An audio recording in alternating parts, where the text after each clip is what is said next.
This is the X-Zone Broadcast Network, broadcasting worldwide on broadcast affiliates and satellite program providers, including CNN Broadcast Network, Sirius Satellite Network, Star Media, Good News Radio Network, Angel Broadcast Network, Wiki Broadcast Network, and WPBN TV. For more information on the X-Zone Broadcast Network, visit us at www.xzbn.net.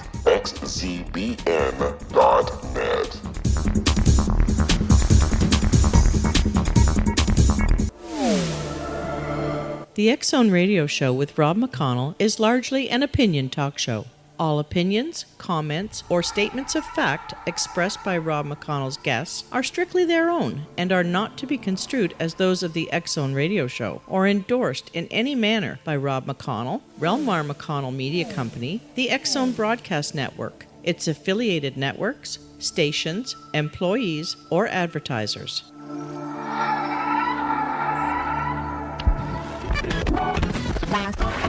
All Hit Radio.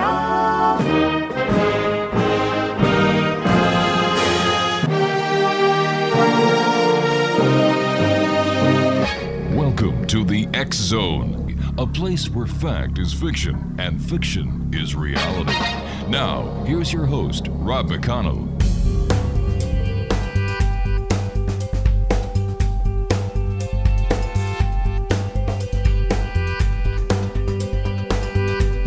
And welcome back, everyone. If you're looking for fake news, change the channel right now. Don't waste your time, because you're not going to find any fake news on this network. No way. There's enough of that in what is called, or so-called, the mainstream media. There's like, or as I like to call them, the liars from hell. Fake news. Now, this is just a money grab. That's all they do. They create... they have to report sensationalism to get the listeners and the viewers and the readers, and once they get that, they get the advertising bucks, and it's a vicious circle. Just tell the truth. It's a lot easier, and you get more accomplished that way. Exonation, my guest this hour is a young lady. Her name is Shenee Edwards, and Shenee is going to be talking to us about bullying. Now, church bullies are common in many churches. They wreak havoc and create dissension. They typically must have an enemy in the church because they aren't happy unless they are fighting a battle. They tend to maneuver to get an official leadership position in a church, such as chairman of the elders, or deacons, or treasurer. Church bullies have always been around. I remember when I was going to church, there were always church bullies, and I hate to say it, but my mother was one of them. But they seem to be doing their work more furiously now, today, than in the recent history. So why is it, in this modern age, that they continue to grow? That's an excellent question. Well, my guest this hour is Shenee Edwards. She's going to use her background to elaborate the unfortunate topic of bullying and how it can cause serious consequences. Her upcoming book, the Miniseries of Me, will be available April the 18th. And to give an insight on how to unlock your full potential and not collapse under fear. Joining me now is Shenee Edwards. And Shenee, welcome to the X-Zone. How are you? Thank you for having me. Oh, it's my great pleasure. I understand that you're a minister? Yes, I am. I've been ordained now for 2 years. Good for you. Congratulations. Thank you. I hate to say it, but I tell the truth, and my mother was one of these bullies. She always had something to complain about. She always had to try and outdo somebody. And when I was a young kid going to church, it was like, Mom, why are you doing this, Aren't we supposed to be Christians? Aren't we supposed to love each other? Like, you're going against what we're supposed to be doing, Mom. And it wasn't until I was older I understood the power struggle and the need for some people to be bullies. Mm-hmm. So, in your opinion, what does bullying consist of? Or what constitutes bullying? I truly, honestly believe, this is from my own personal experience, that bullying, especially in church, I think is more, well, not even just in church, and as a whole, is more like a power struggle. Mm-hmm. Being able to have control over someone else by intimidating them, using things against them, using their past against them, using their status. Hey, I'm pastor such and such, so you have to listen to me. And then sometimes it's another way to get their way. Because I've, even when people say, well, God told me this and showed me this, so you have to do it. And, and sometimes you don't a lot of times people don't want to rebuttal, if somebody said, hey, God said, well, I don't know if God told them or not. So, I'll go ahead and do, what they tell me to do. And sometimes at the end of the day, it's something that they're struggling with. So they feel they can belittle someone or, play more of a bigger role than what they already are, then, that makes them feel good inside. Because maybe they see something in somebody else, this person's coming up, they may surpass me, so if I can keep them, lower than me, then, I can still stay in this position and feel good about myself, because at the end of the day, I really don't feel good about myself. From my experience, Shenee, people who are bullies are very insecure. Yes, very insecure. Shenee, I'm sorry, what were you going to say to her? I said, even in church, that's why I said it's a whole lot of that going on, especially behind the four walls of the church. Shenee, you and I have to take a break. Please stand by. Exonation. Shenee Edwards is our special guest, and her website is www.sheneeedwards.com, and I'm going to spell that for you. SheneeEdwards.com. And Shenee and I will be back on the other side of this short break as we continue here in the X Zone from our broadcast center in Hamilton, Ontario, Canada. Don't forget, Exonation, Shenee's book, The Miniseries of Me, will be available on April the 18th, and we'll both be back on the other side of this break. Whatever you do, don't go away. You won't want to miss what Shenee and I are going to be talking about next.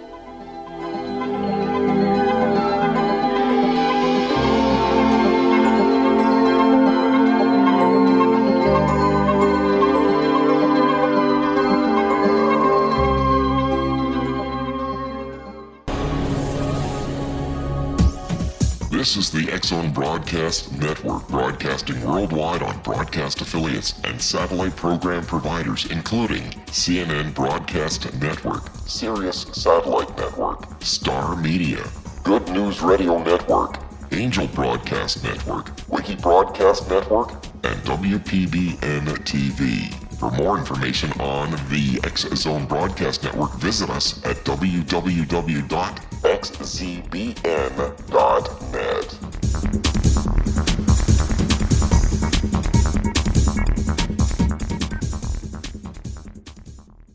How would you like to be able to read other people's minds? Well, the next best thing is here. When you know how to read a person's name, you know how the person thinks, feels, and behaves. Each letter in our name holds a key to unlock our true essence. Our name contains both our gifts and challenges in this lifetime. Mnemology science discovers personality secrets hidden in the placement of the letters of our names, including the first and last impression people remember about us. Sharon shows us how to interpret the arrangement of letters as outlined in her book, Know the Name, Know the Person. Sharon Lynn Wyeth created mnemology science after 18 years of research and testing her theories, and has supported thousands of people around the world in understanding themselves and others better.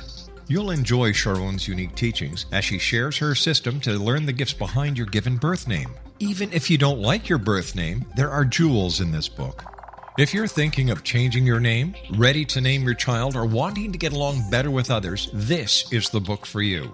If you'd like to improve your relationships and change your life for the better, get the book today, Know the Name, Know the Person, or visit www.knowthename.com. That's www.knowthename.com.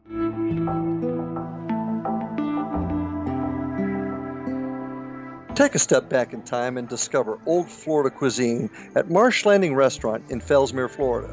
Enjoy delicacies such as frog legs, gator tail, catfish, and swamp cabbage, or enjoy the more traditional cuisine such as hand-cut Angus steaks, ribs, and seafood. Join us for breakfast with a southern flair featuring sweet potato pancakes, biscuits and gravy, and much more. Planning a party?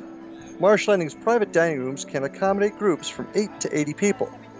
While you visit, enjoy the historic pictures, artifacts, and stories that line the walls. Marsh Landing is truly a unique experience. Marsh Landing Restaurant, 44 North Broadway in historic downtown Fellsmere, or visit marshlandingrestaurant.com. Marsh Landing, Old Florida cuisine at its best.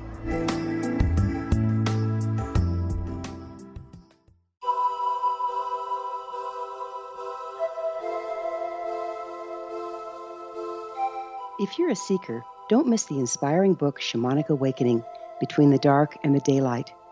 This remarkable work chronicles shamanic counselor and indigenously trained dream decoder Sandra Cochran's 35 years of experience with diverse wisdom keepers throughout the Americas. Sandy's initiations across the British Isles, Turkey, Greece, and Egypt, combined with her knowledge of symbology, psychology, and myth, influence her dream blog and workshops. Sandy offers private readings, sacred international journeys, a meditative CD, and her book, Shamanic Awakening, to encourage you as you navigate your earth walk and create a deeper connection to yourself. Find this and more at her website, starwalkervisions.com.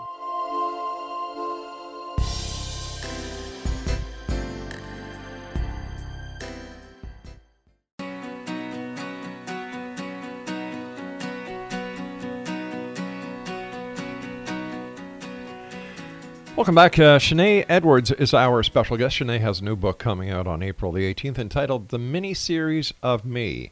And Shenee, where will your book be available? It will be available right now when it comes out on Amazon and also Barnes & Nobles. Super. And you can also actually go straight to me and get the book, and I'll just mail it to you signed. That is super. Let me ask you, what are the easiest ways to confront the issue of bullying head on? Is there a way that we can do it? No, I'm speaking through my own experience and what I had to do. Mm-hmm. I had to actually confront the actual bully. Pull them aside and talk to them face to face, and come to find out the person that I was dealing with actually had a lot of issues in their home that they were dealing with. And when when we came to church and everything, that they were acting out on me because, during that time I was really, trying to live my life for the Lord and focus on things. But, I think they saw, that other side of me, and they were trying to do the same thing, but they didn't want me, like I said, surpass them. Coming to find out they was doing a whole lot of things at home. And I think confronting the person that, maybe who the bully is always something deeper than what they're portraying as part of themselves being a bully. What kind of bullying were you the subject of? How did the bullying affect you? I was mainly, with this particular person, I was mainly belittled a lot. Like, during the time I was leading the choir in my church, and, even every time I did a solo or, if I played the piano, as soon as service was over, I could bet they would come up to me and say, oh, you messed that note up, you were flat, or, you need to do a little bit more practice. And I was just like, what in the world? I was trying to, really figure out why is this person attacking me every single Sunday, or if I did Bible study, or if I spoke in front of a crowd, they critiqued every little thing. I said, well, you should have said this, or the scripture you used should have been this. And I'm like, what in the world is going on? Why is this person attacking me so much? And like I said, I finally got to the point where I was bold enough to confront them. And like I said, I found out so much stuff that was really going on. They actually broke down and told me so much stuff and apologized and everything. So that's mainly what I was dealing with. I was being belittled a lot. One would think that the least likely place for bullying to occur is in church, like we hear about it in schools, with the workplace, at home. But I'm sure a lot of people are shocked when you start telling them about the bullying that goes on in the church. I'm not sure it's more shock, because the more I do talk to people, some of them are experiencing the same thing, or they're being honest and saying they've done the bullying. Because I find out a lot of people are more quiet about it. They don't want to. Who wants to say that I've been bullied in church? True. So I think the more when you actually bring the topic up, people will eventually speak up more about it, because it's not a subject. As soon as you go to church, I'm being bullied at church. No, that's not something everybody sits down to talk about. Like you said, it's more in school or in your home. Nobody really says they're being bullied and plus I don't think people realize what being bullied in church really is. Until they actually experience and they sit back and really think, like, yes, I have been bullied. Like somebody is attacking me or, trying to put me down all the time, no matter what I do in church. And I noticed there's a lot of that going on. Mainly, I don't know what it is about music and choirs and stuff. A lot of that goes on within, different music departments in church, and I don't know why. Well, could ego have something to do with the bullying that happens within music, the music industry, for example, and choirs? Because everybody wants to be the best, and if they can't be the best, they try to intimidate the person that is the best to get them out of the picture. Yeah, it's something, like I said, you're definitely right. It is something within music, and the reason why I'm speaking from music, because I've been in music so long, even from a child, I was playing the piano, or my mother always had me, singing in the choir. I led solos and stuff, and that's where I always, not too long ago, I was attacked by somebody just because I said something about, a soprano, and she came at me. I don't know where she came from. She was all upset and told me, I shouldn't be even on the choir anymore. And if I'm talking about, I was just made a simple comment, and she totally got upset. And next thing I know, she, started telling other people that I had an issue, and it got really out of hand. And when I was in other ministries or other departments, within the church, you experience some of those things, but to me, is never as bad as, the music department. I've got to congratulate you on a lot of work that you're doing. And I'd like to share with our listeners that you're on the advisory board of Inspire the Fire, Inc., founded by Dennis Reed Jr., and he's best known for writing Necessary, made popular by R&B singer Fantasia. And I believe that Inspire the Fire became finalist on America's Got Talent and is still helping out the youth throughout the arts. Congratulations. That is fantastic.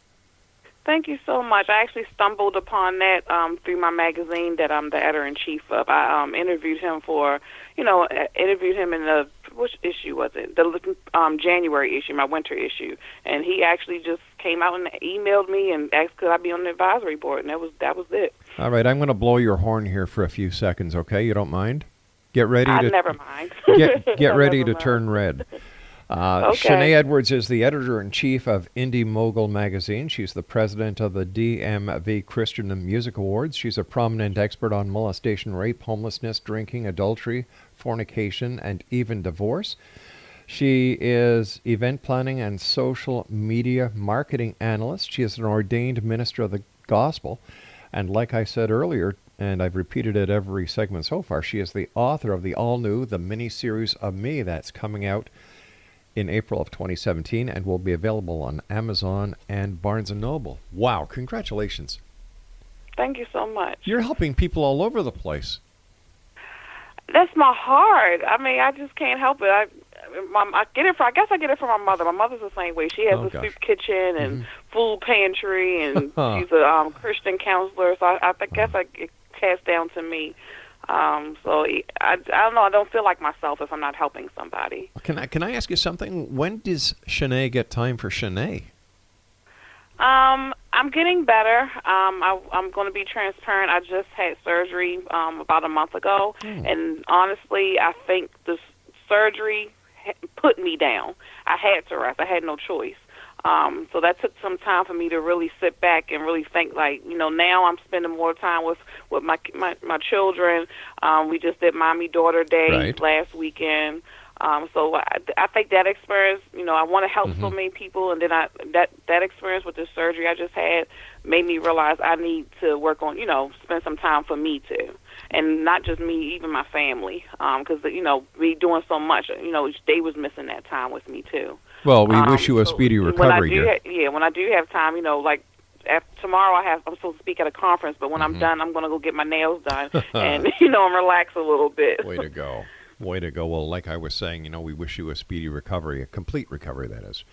Thank you.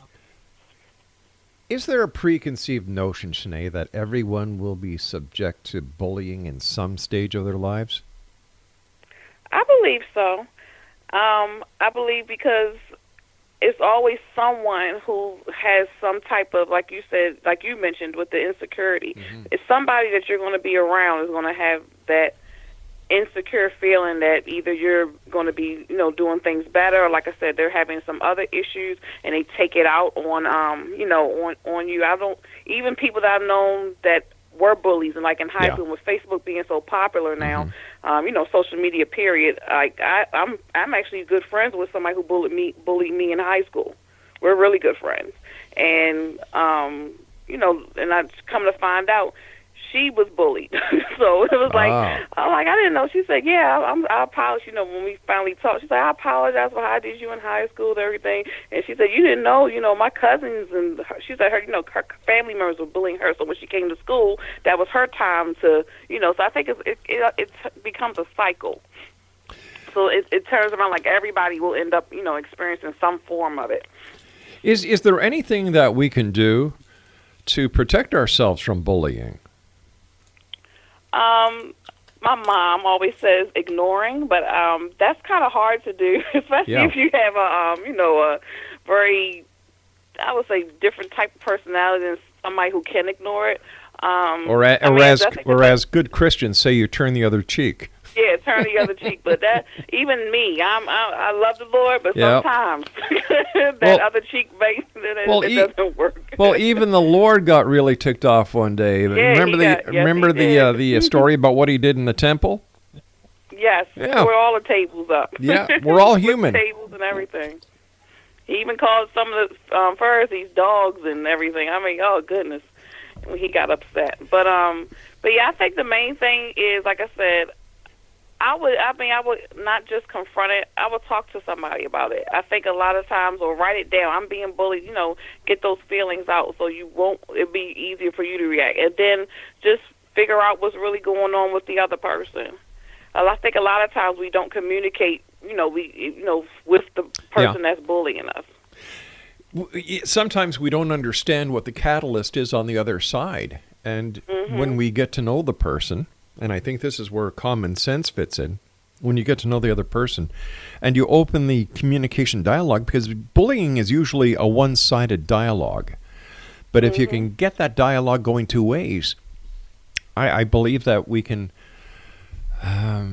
dissolve the issue to the point where we can talk rationally and find out what the problem is. Exactly. Communication is the key. And like I said, with every experience I had, once I actually talked to the person, it was always something more than what was on the surface. It was another issue, underlying issue, dealing with the person, and that was their way of acting it out by pressuring or bullying someone else. Are you finding there are less and less instances of bullying using the social media, or is it still as popular? And I don't like to use that word, but is cyberbullying still as popular as it was even 2-3 years ago? I honestly believe it's more. I think a lot of people use social media to bully people because it's a way of, even if they don't say the person's name, it's a way even like putting somebody out there that they may not even know and just saying things about them, posting pictures. I've seen people, totally upset over what somebody posted, and sometimes it may not even be about the person they thinking or about themselves. It may be something that somebody said and they think that they're talking about them, but since they didn't communicate with the person, then they get all upset. So social media, I think, is honestly, in my opinion, it's getting worse.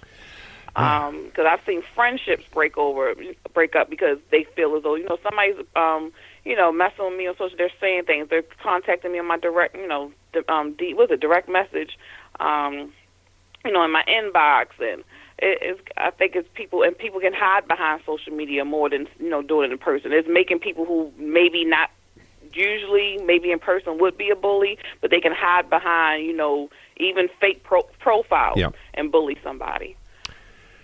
These are strange days. Makes them not be as much of a coward. That is very true. That is very true.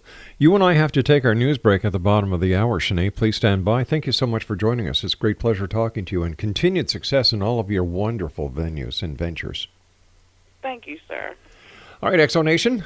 My guest this hour is Shenee Edwards, a lovely young lady doing a lot for society. You have to take your hat off to somebody like that. She is like we are here in the X Zone, my friends. She believes that, and this is only in my interpretation from after speaking to her for the last 30 minutes or so, that she likes to be part of a solution, not part of the problem. And we'll be back on the other side of this break as we talk to Shenee about her new book that is coming out April the 18th. The Miniseries of Me. I am Rob McConnell. Don't go away.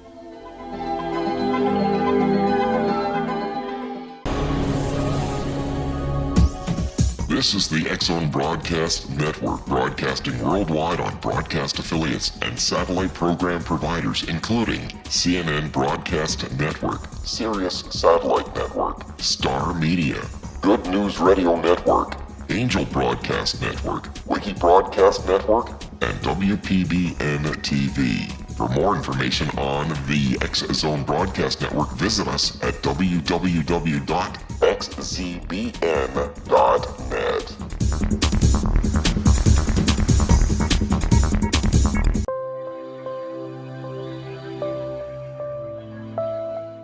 There's a legend shared by many indigenous cultures of a time when the nations were cast to the four corners of the world. Each nation was given a body of sacred knowledge that held a different portion of the truth to preserve. True reality could not be known until all the nations reunited, combining the information. If a single one was missing, the world could not be reborn and darkness would prevail. The Science of Magic Radio is dedicated to reuniting the sacred knowledge. With the understanding, none of us has all the answers, but together we can open new perceptions and possibilities. Through our combined vision, the world can be reborn into a place where darkness no longer prevails. Join me, Gwilda Wiyaka, and the Science of Magic daily on the X-Zone Broadcast Network, xzbn.net, or visit us at thescienceofmagic.net.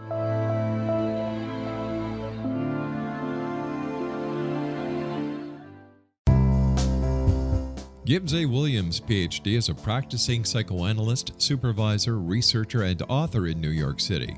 Much of his life has been dedicated to understanding nature and the uses of meaningful coincidences or synchronicities. His radical and original non-Jungian, non-mystical, non-magical theory of synchronicities illuminates much of the fog surrounding this challenging and perplexing topic. His ideas and manners are fresh, presented in a style that is both entertaining and highly informative. He is also an expert on crisis intervention, specially focused on violence reduction for the police and citizens, mastering anxiety, frustration, and stress without the use of medication, and effectively preventing and treating heroin addiction. Dr. Williams can be contacted at his email address at gwwilliamsny11@aol.com or visit his website at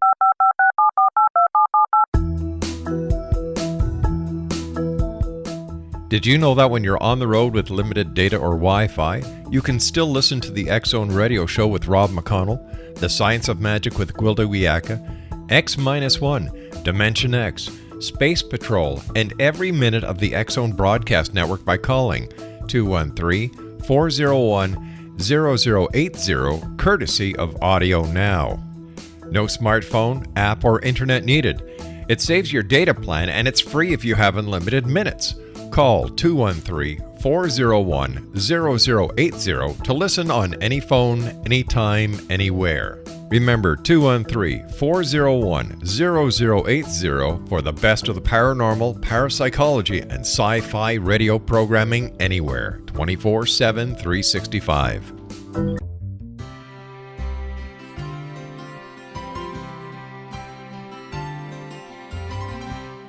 True healing must address 4 levels: physical, emotional, mental, and spiritual, for us to live joyful and productive lives.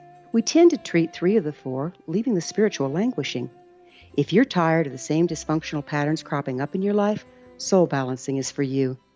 Trixie Phelps, owner and founder of Soul Balancing, is a naturally gifted energy healer trained in numerous esoteric forms, including shamanism. Trixie has created a powerful modality that safely and effectively clears your energetic field. A soul balancing session can remove interference, heal trauma, and restore your hope. Contact Trixie for a life-changing long-distance session today, www.soulbalancing.world.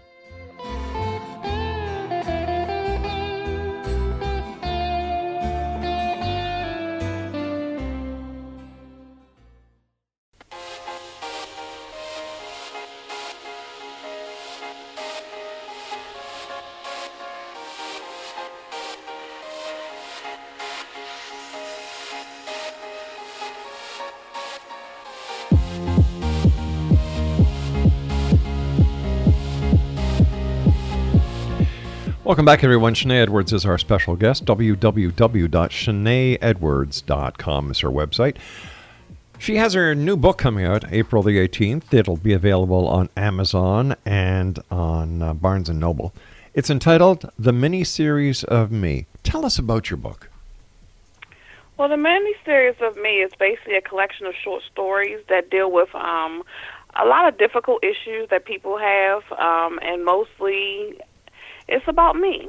It's things that I've actually gone through or known people that have gone through certain things. The main things I've talked about, child molestation, rape, divorce, adultery, alcoholism, being on drugs, homeless. It's so many things in the book, and each story at the end has a lesson to it. So what was your inspiration for writing the book? What would you like readers to walk away with after reading your book, The Miniseries of Me?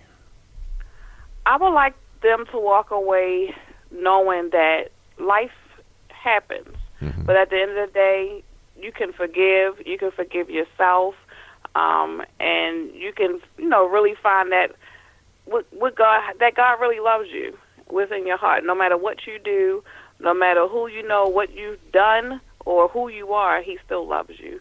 That's what I want people to walk away with after reading the book. Shenee, are you finding that more young people are coming to the church and that other people who have left are coming back? Lately, yes. I think more. I mean, even though there's still some things happening in church, I think people are, with everything that's going on, they're, going back to church just to, really come to themselves. And I think young people are, because they're tired of so much stuff that's going on in the world as well. But the thing is finding the right church to go to. That some people are having an issue with is once they find where they fit in the right church, then they can learn, they can grow, and move forward. And they're still going to, everybody's still going to go through things, but at least I can. It's you have that peace in knowing that I can go to God, I can pray, I can meditate, I can read my Bible and things like that. I don't have to go through this all alone. How do you find the right church? What should somebody look for? I would imagine that it's that feeling you get when you walk through those doors and the congregation is there, and you get that tingly feeling in you, and you know that you have found your extended family. Would this be one of the true signs? Yes, because everybody's different. You're going to be drawn to different things. Like, for instance, the reason why I'm at the church I at now, honestly, is when I first walked in, it was all the love. I mean, the greeters and everybody. How are you? Like I've already been there three or 4 years already. It's the way they presented themselves. So within like 6 months, I joined. And also my daughter was never really particularly care for church, even though she's still young. Yeah. But she loves the children's ministry. And matter of fact, the other day, this past Sunday, she told my husband and I, "Mommy, if y'all need to hurry up, well, I'm going to be late." Oh my gosh! So that excited me too, because other churches, she's like, "Oh, I don't want to go to church. We gotta go to church." So that was another reason. So even if that's something you're looking for, a family church or a church where you can just some people like to just sit in the background and and just get the word and leave. So I think everybody's different. When you find what the need that you desire, then that's where you should go. Because even some people may be in church for a while and feel okay, well, my time is up, I need to go somewhere else. That happens too. So I think it's whatever your need is at that particular time, the church that can fulfill that and help you grow, to help you move to the next level, that's where you should be. See, when I was a young boy, the church that we used to go to was an old garrison church from the 1700s. I think it had, its max was 100 people, 125 people. I was baptized there. I was married there. My mom and dad were married there. So there was a lot of tradition and a lot of ties to the church. And it was an old church with old virtues and old values. That old-time religion? Mm-hmm. And I find a lot of the churches that that was in Montreal where I used to live, and I've been in Ontario now 20, 30 years, and I'm still searching for that church with the old time feeling, with those values and virtues. But I've always kept my Christianity very close to my heart. So I know whether I'm at home, whether I'm in the office, whether I'm out on the drive with my wife, I carry my church with me.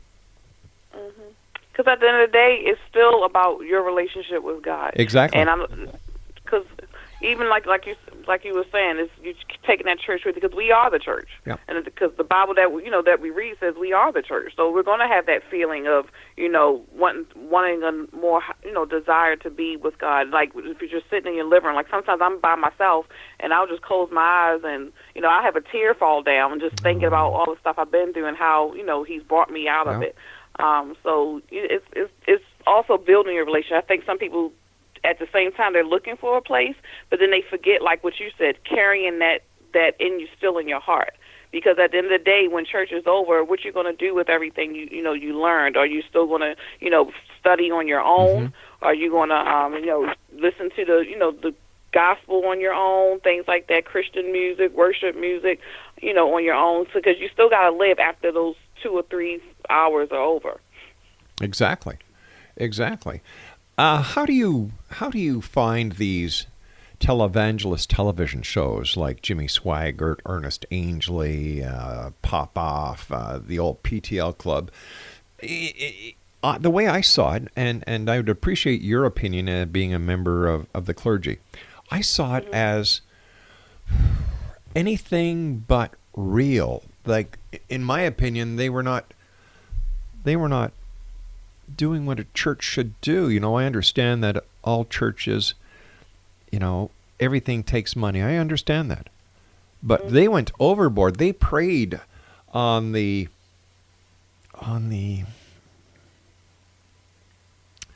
weak to get their money. You know what I mean? And that's where, if Jesus was here right then and there, that's when he probably would have been turning over chairs and tables and stuff, because that's not his heart, and that's not what we're out here for. We are supposed to help the needy and the weak, but if you're taking from them, and they're like, even people like that, or anybody who's vulnerable, even if somebody's going through stuff and they just looking for that relationship, but they're looking for it in the wrong thing. At the end of the day, like I said, the relationship needs to come through looking for a relationship with God, not with the man, or nowadays the woman. And I think that's where, even with those people who when they pray on them, they know that they need to see an actual man doing these miraculous things that sometimes, even if it's staged, it's because the eye can be so deceiving if you're not looking past what's really going on. And that also comes with maturity and really knowing what you're looking at. Because even when I watch these shows, sometimes I'll just sit and watch, and I'll like, if they're giving a good word, I'll take from that. But some of the other stuff, I know what to block my heart and what to block my ears from listening to, and what to block my eyes from listening to. But somebody who's really searching and really down and out, those things can really affect them, because that's what they want to see, things like that. They want to see the big miracle, or because that gives them hope. But it's a false type of hope. And that I think, and I really believe, if Jesus was here right now, then half of them would be gone. Because that's not his heart. It's to trick people and things like that. That's not what he came. That's not what he was about, or his ministry when he was here. Something that I do not understand, and I've been asking this to members of the clergy who I've had the pleasure of having on the show over the past 26 years, is why is it that every, like Christmas time, I'm a Christaholic. I think that's what they call it, Christmasaholic. I love Christmas, and I try to make every day of the year just like Christmas Day, because I try to keep that way of treating people throughout my life, just not around Christmas time, but every other day, because people are still needy, they're still hungry, they still need help throughout the rest of the year, right?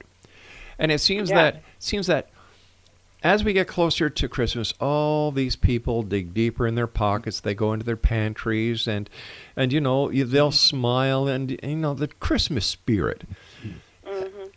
How come we cannot maintain the Christmas spirit or the love spirit, whatever you want to call it, Shenee, through the rest of the year? Like I'm sure you do. Just talking with you, I can hear it in your voice.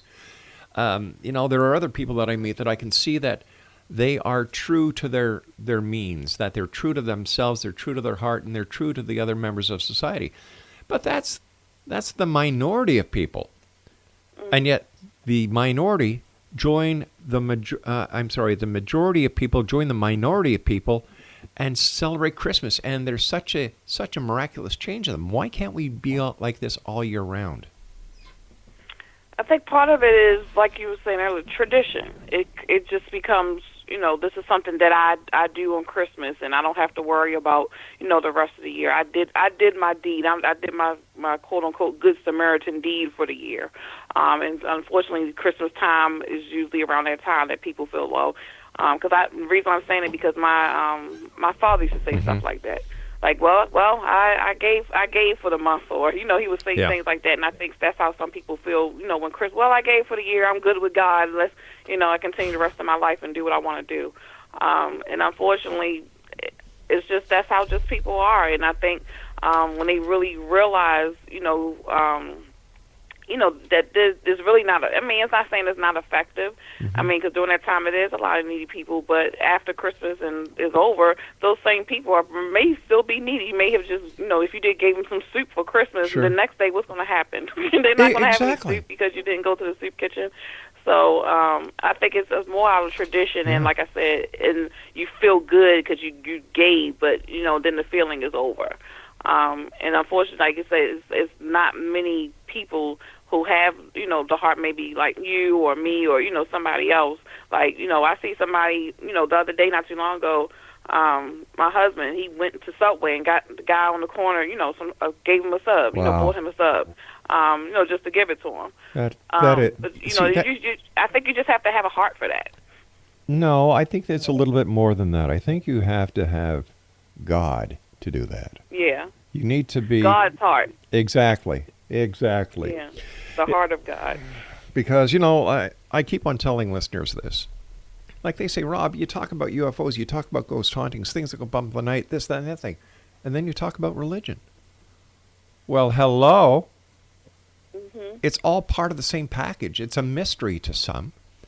And yet, if you take the time to read the book, it's so simple. In Genesis, my favorite chapter is, and God said, let us create man in our image, in our likeness. The key to it is right in those few words. And yet people just doesn't click. You and I have to take our final break, my dear friend. Thank you so much for joining us. A great pleasure talking to you. Exonation Shenee Edwards is our special guest. Her website is sheneeedwards.com. The name of her book is The Miniseries of Me, and it'll be available April the 18th on Amazon.com, on Barnes & Noble, and I will bet you, and I'm not a psychic, it'll also be available on a lot more venues in the very near future. We'll be back on the other side of this break as we wrap up this hour here in the X Zone. This is the X Zone Broadcast Network, broadcasting worldwide on broadcast affiliates and satellite program providers, including CNN Broadcast Network, Sirius Satellite Network, Star Media, Good News Radio Network, Angel Broadcast Network, Wiki Broadcast Network, and WPBN TV. For more information on the X Zone Broadcast Network, visit us at www.xzbn.net.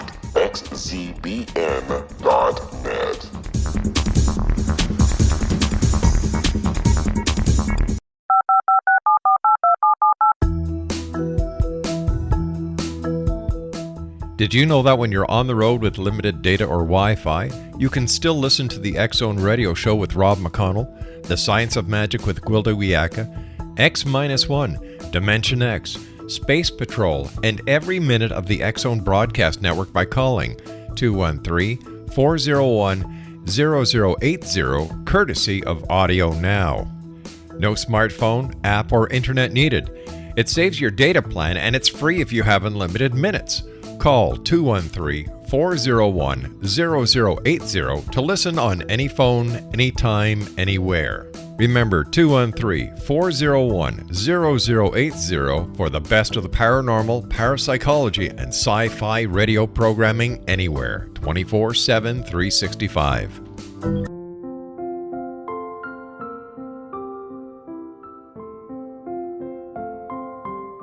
I am Dr. Carl O'Helvey, founder, president of a new cancer foundation focusing on evidence-based physical, mental, and spiritual interventions, including natural cancer cures, prayer, meditation, affirmations, nutrition, and other related holistic cancer prevention and cure modalities. These are used in cancer education, research, and financing care. I ask for your help to continue this important work by donating at www.holisticcancerfoundation.com.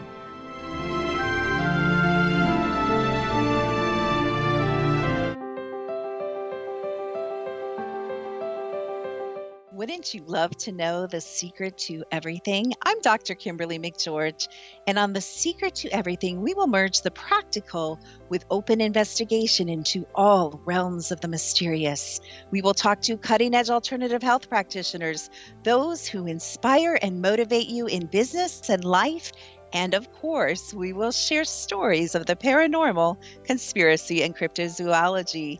You will transform because of the frequency I carry, the frequencies my guests carry. Life may never be the same after you listen to this program, for the secret to everything is for you, the listener, for those who desire more in every area of their lives and believe that it can still be found. Listen and discover thesecrettoeverything.com.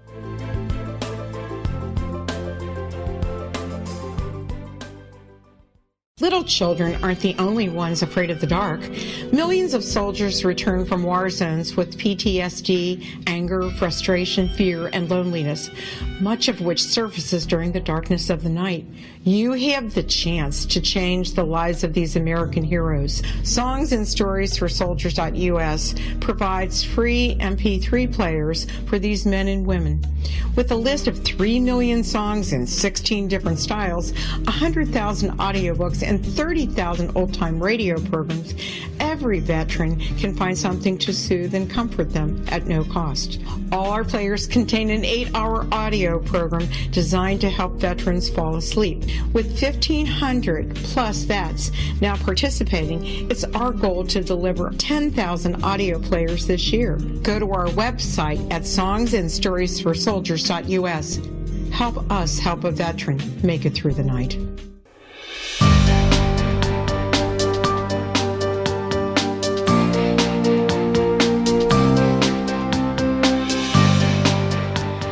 Welcome back, everyone. Shenee Edwards is our special guest. The name of her book that is being released on April the 18th is... Do you have your pens and paper out? You can always listen to the refeed. I won't keep you in suspense. It's the Miniseries of Me. That's the Miniseries of Me. Can you share a couple of the stories in your book with us?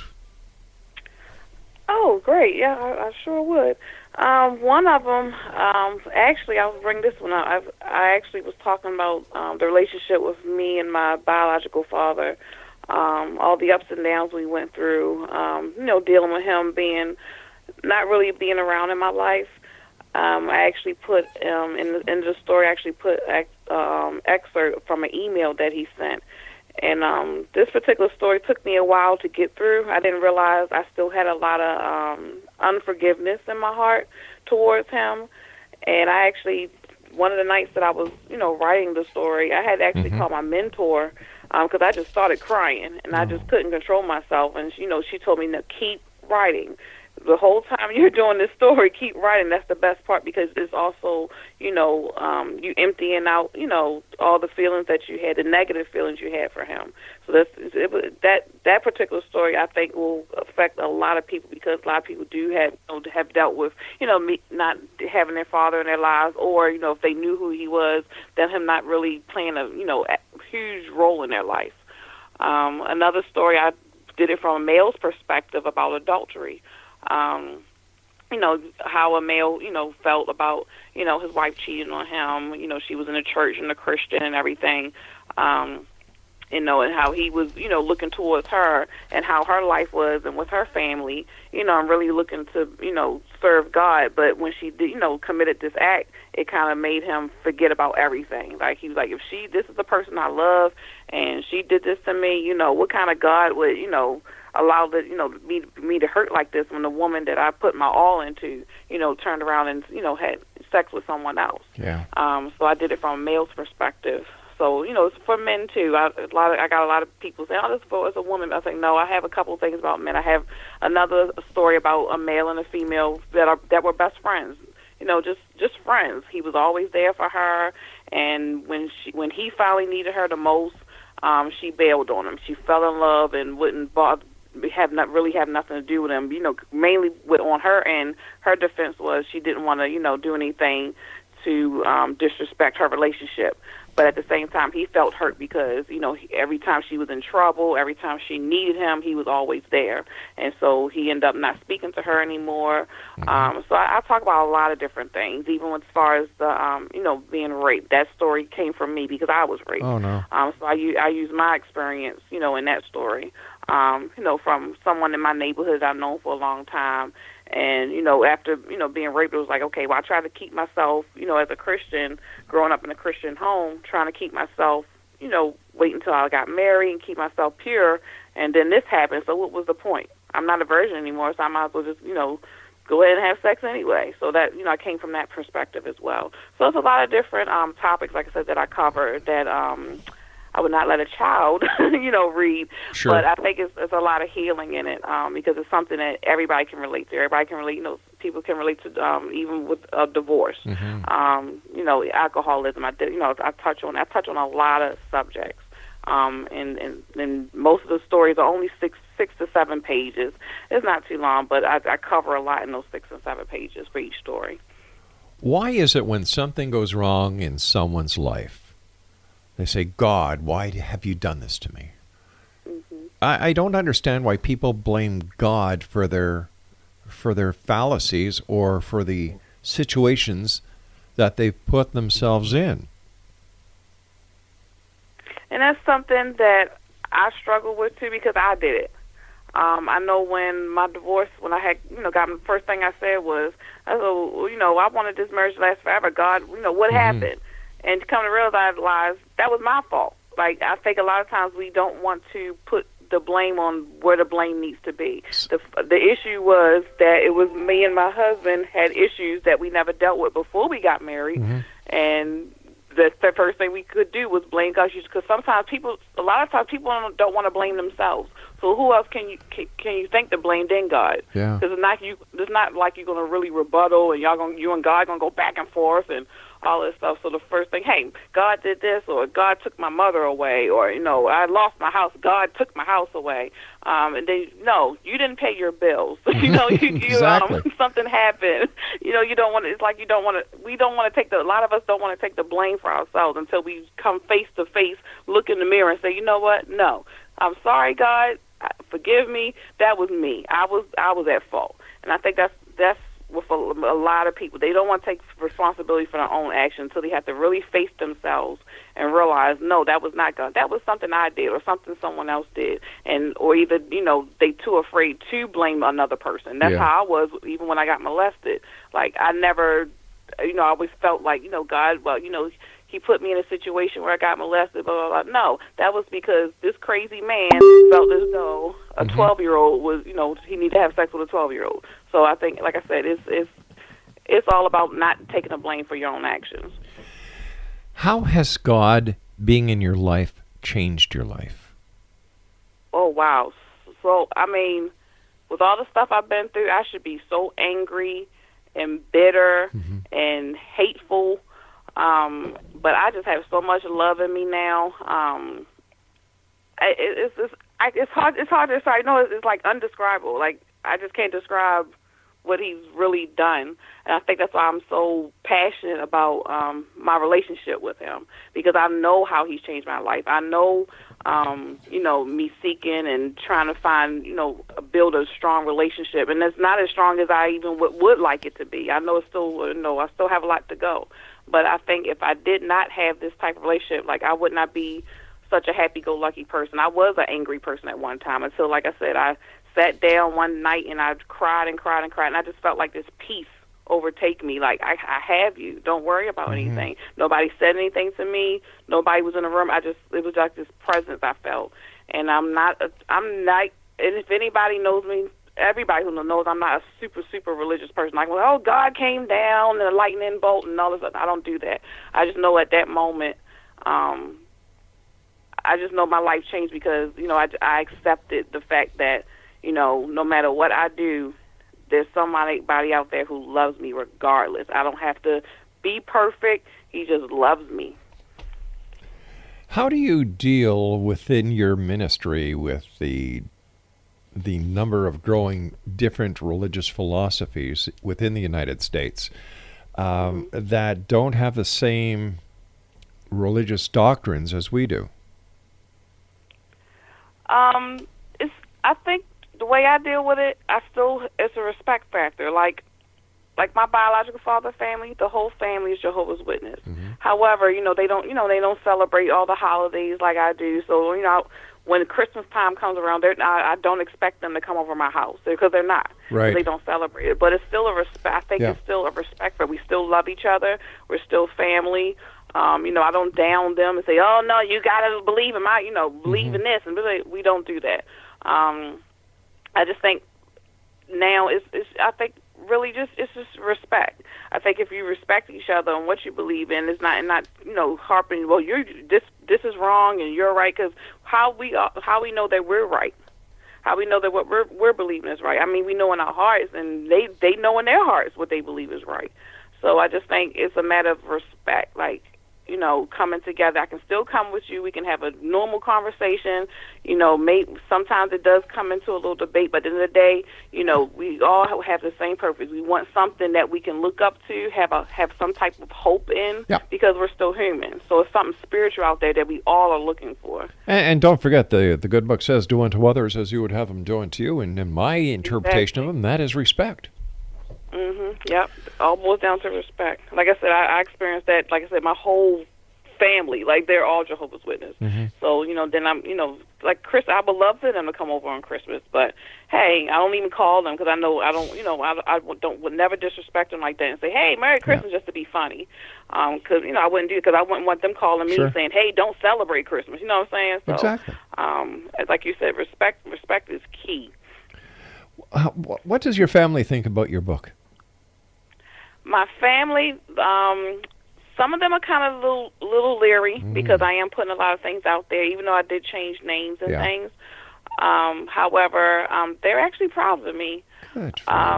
Because a lot of times people don't realize the things that happen in their household. And back in the day, we was always told, what goes in your home stays in your home. But a lot of times the stuff that stayed in our home is what affected us, and reason why a lot of people are acting the way they do, because things that happened in their home.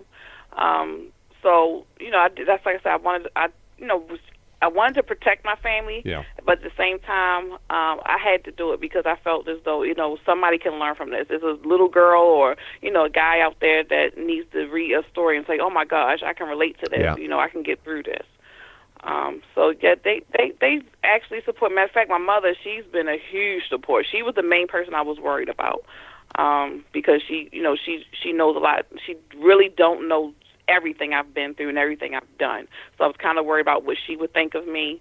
And then, with the molestation and stuff, she knew I didn't want her feeling guilty that she didn't know what was going on in the house and things like that. So, she was probably the main person. But once she gave me the okay, I was fine. I was like, okay, yes, she can't call me and say, I'm really leery, but she said, this is what you have to do. I support you wholeheartedly. She came over. She even gave me some money to get some things done for the book. So.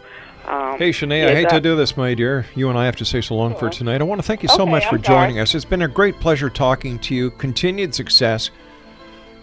You know, you've got a lot going for you. My best wishes with you, and we'll have to have you back on because I'd love to know how people react to your book. I'll bet you it's just great. Thank you. Take care, Shenee. SheneeEdwards.com is her website. The name of her book is Miniseries of Me. We'll be back. Don't go away.